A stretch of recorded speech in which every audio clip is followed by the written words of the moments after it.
Welcome to Whippoorwill Holler. I'm Miss Lori and this is Mr. Brown. We live in the hills of Arkansas. We love the Lord.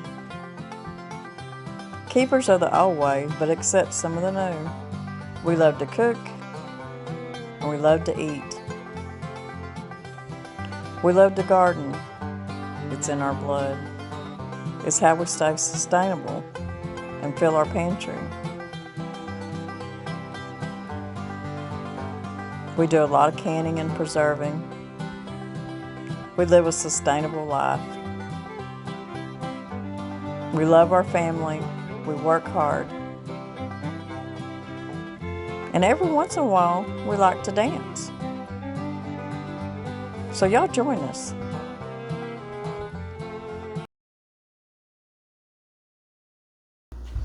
Hi guys, well here we are back in the kitchen. And, well, it's that time of year. We're fixing to start making some holiday candies. You know, I don't understand why why we wait till the holidays to make all this good candy. But then I think, well, it just gives us something to look forward to. So today we're going to be making a buttercrunch toffee. It's an older recipe. And the thing about it is it comes together really, really fast. It's an easy recipe. The thing of it is you just need to have all your stuff together because that's how quick it comes together, and you want to have it all here because there's a step by step and then it's done. So anyways, let's get started on our buttercrunch toffee. Okay, the first thing we're going to do is I'm using a pan here, and you want at least a two inches of to your side of your pan here. And I'm thinking this is a 12 maybe by 4, I'm not sure, but anyways, it's a non-stick. This is called Time and Table. I got it at Walmart. It's a very good healthy skillet. It's don't have any kind of bad chemicals or anything in it, but that's what we're going to be making our candy in. Now a lot of times I'll make it in an iron skillet, cast iron, that's up to you, but today I'm going to be making it in this one. And I'm going to turn my stove on about medium high, and I've got a cup of unsalted butter, and we're going to put this in here, and I'm going to let it melt. And of course, you know, with it being buttercrunch toffee, you do need a whole cup of butter in there. And I'm going to take my butter and I'm just going to kind of go around the sides of my skillet here, and that's going to help from them sugars crystallizing so bad on the side. Now a lot of people, what they'll do is midway through the cooking process, they'll put a lid on it, and what that does is it causes condensation and helps wash down that sugar off the sides. But if you do this too, it helps too. I've got my candy thermometer ready. I've got it right here, because what we're going to do is we're going to bring this up to 300 degrees. You need, let's see, 1 1/2 cups of sugar and a cup of your butter, your unsalted, and we're going to need 3 tablespoons of water.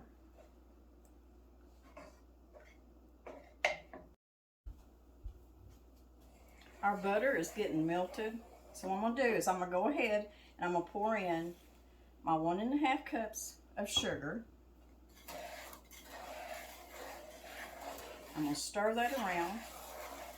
You want to have you a cookie sheet with parchment paper on it. Get it ready.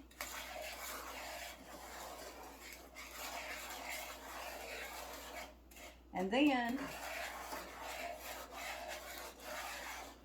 I'm going to add 3 tablespoons of room temperature water. And I'm just going to keep stirring this.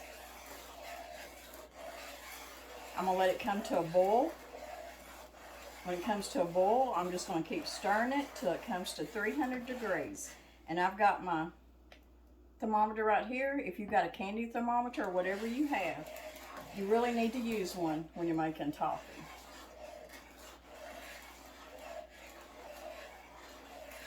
checked the temp on it, and it's already been at this boil for about 6 minutes. And I'm just now at 259.60. So it's getting there. It just takes a little while, so we have to be patient. Y'all can see that, you can see how it's starting to get that caramel color, and it should be getting up there to 300.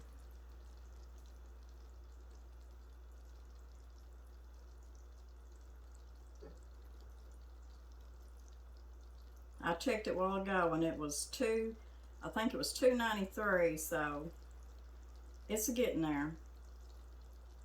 Like I said, just be a little bit patient. 295, 296, and my fingers are getting hot.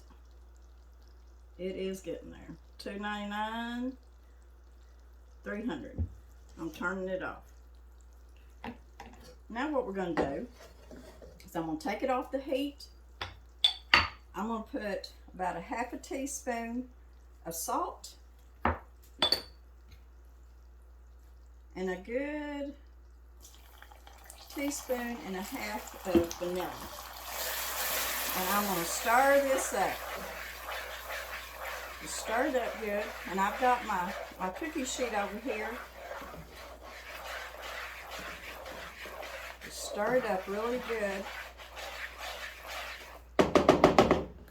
And now we're going to take a cookie sheet, which I've got parchment paper on, and we're going to pour this out. And I'm just going to let it spread out by itself. I'm not going to try to spread it out with a spatula or anything. Just let it do its thing. If you want a little bit thinner, you might can just, move your tray just a little bit, but you don't want to really mess with it. So what we're going to do now is this needs to cool. And since it come up to 300 degrees, it's going to take a couple of hours. And it took, it took 12 minutes for my toffee to get this color. And as it cools, it's going to get just a little bit darker too. So what I'm going to do is I'm going to go put this on my back porch because it's about 32 degrees out there, and I'm going to let this cool down. And then we'll make our chocolate to go on top of it. So now we're going to make our chocolate to go on top. Now for this chocolate, what you want to do is what you call tempering your chocolate. And I'm going to show you how I'm going to do it. First off, I'll make me a water bath right here. Nothing special, just a pot with some water and a glass bowl. You want about 12 ounces, 10 to 12 ounces of chocolate.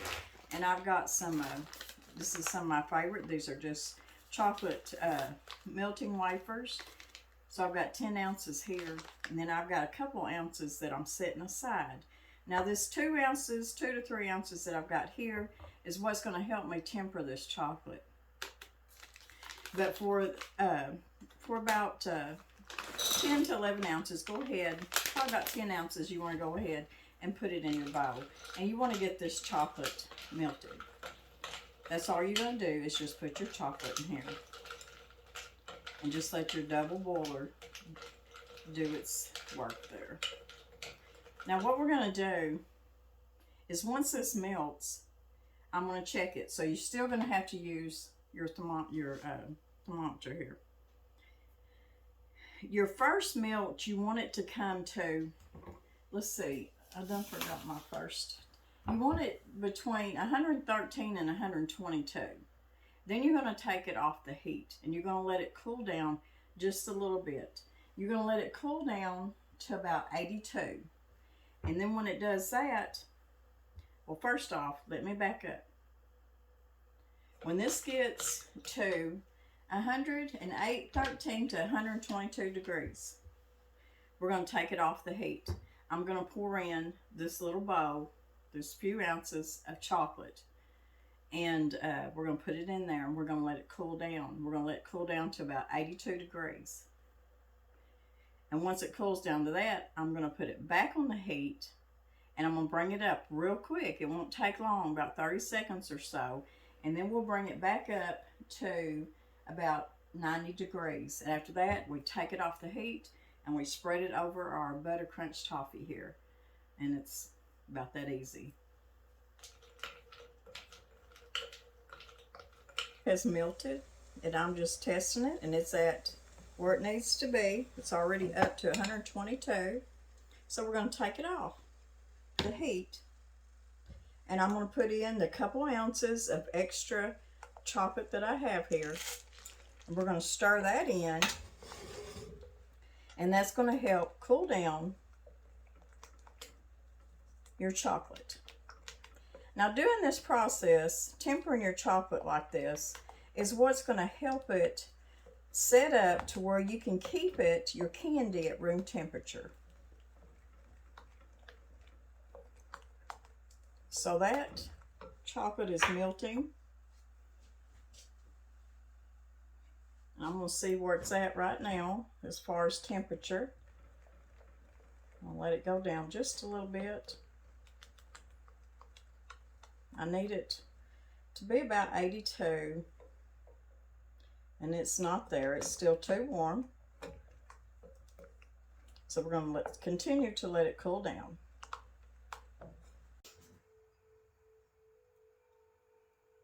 Okay, it has cooled down, and it's about at 83, which is close enough. So now what I'm going to do is I'm going to turn the heat back up. And this shouldn't take very long. And I'm going to get it back up to at least 90 degrees. This is just the whole process of tempering your chocolate to where it will set up. Now, once I spread my chocolate over here on my toffee, we're going to be putting some nuts on it. And it's whatever kind of nuts you like. You like almonds? Please use almonds. Some slivered almonds. If you like pecans, use crushed pecans. If you want to use cashews or pistachios or something like that. I'm going to be using English walnuts because that's just what we prefer. And it's really good if you toast them first. You can put them in the oven and toast them for a little while, or put them in a dry skillet and toast them till you just get them oils out of them pecans or walnuts or whatever you use, and makes them really good. That's your choice. So we're going to see where we're at now. So we're back up to 90 degrees. I knew it wouldn't take very long once it hit that hot water. Now we're going to take our toffee, and you can see that it's good and set up. It's set up good, and it's time to put our chocolate on this. And this is the fun part.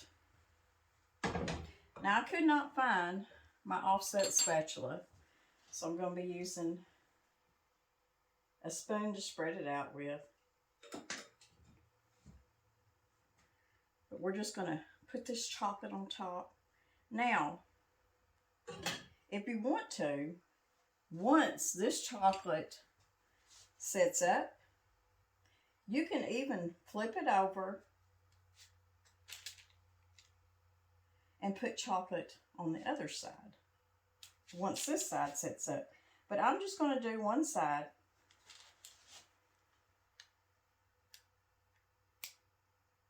Just spread it out good.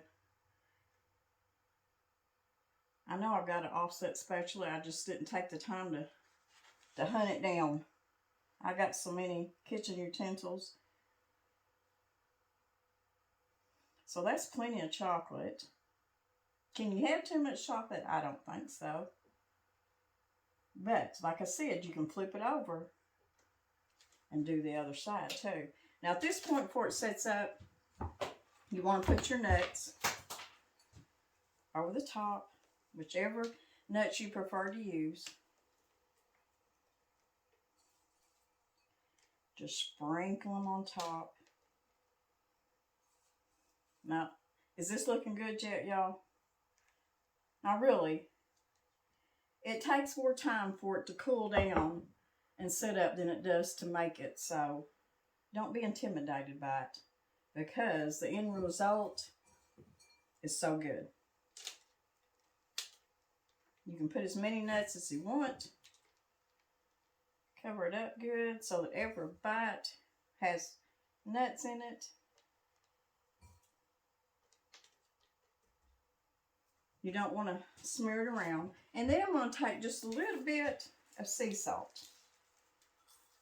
We're going to gild the lily now. Just a little bit.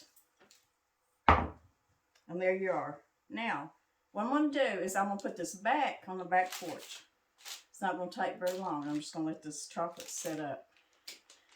If you want to, you can put this in the refrigerator at this point, but no more than 5 minutes. Because if you leave this kind of candy in the refrigerator very long, or try to store it in there, it breaks the sugars down.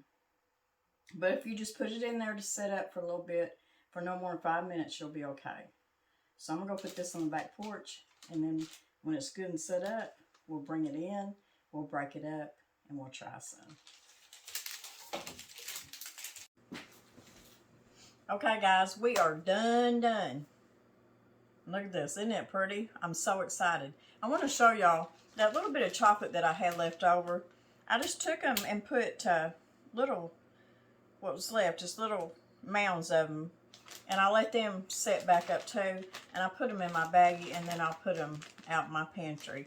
And I can use them again for something different. So now what we're going to do is break it up. And it's not hard to break up. It does it pretty easy. So you just break it up.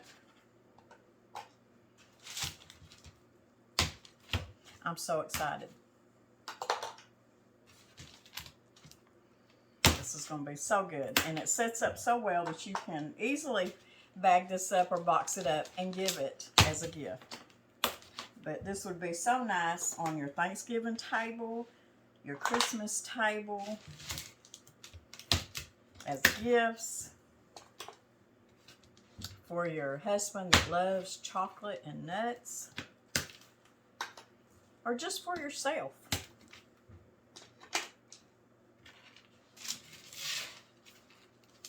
Now, like I said, I wouldn't put this in a refrigerator to store it. If you think that you need to store it for a while, and you'll see how some of them nuts come off, but that's okay. I have taken my candy that I made ahead of time, and I have wrapped it up and put it in a good container and put it in the freezer. Now, is it as good? The chocolate may be kind of milky looking, but I mean, it's still good. But I would make this just a couple of days ahead before you're going to give it as a gift or something, is what I would do. I wouldn't make it too far in advance where you have to freeze it or anything. So, there we go. Beautiful, beautiful pieces of buttercrunch toffee. Now, let's see if I can bite into this.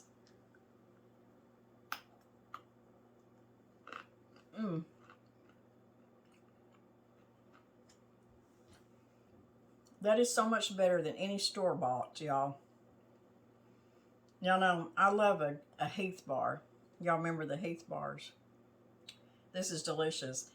And y'all know that I have dentures, so that's why I have a little hard time, but it don't matter because I still eat it. It's so good, y'all. It's well worth it. And really, it doesn't take that much time. So, guys, I hope y'all like this video. And I hope y'all try this recipe. Don't be intimidated by it. Just keep your thermometer next to your side. And that's the most important part. You can do this. So, I hope y'all try it. And I hope y'all give it as gifts. Or just Eat it yourself. It don't matter. So y'all have a wonderful, wonderful weekend. Do something fun. Be happy. Do something for your neighbor. I just want y'all to be happy. And don't worry, guys. It's all going to be okay. I promise you. I'm going to get upset here. The reason I say I promise y'all because I pray. I pray every day. And the good Lord's going to take care of us. There's a reason and a time for everything. And I just want y'all to know that. So, we're ending on a good note. Good candy, good company. I love y'all, and God bless everybody.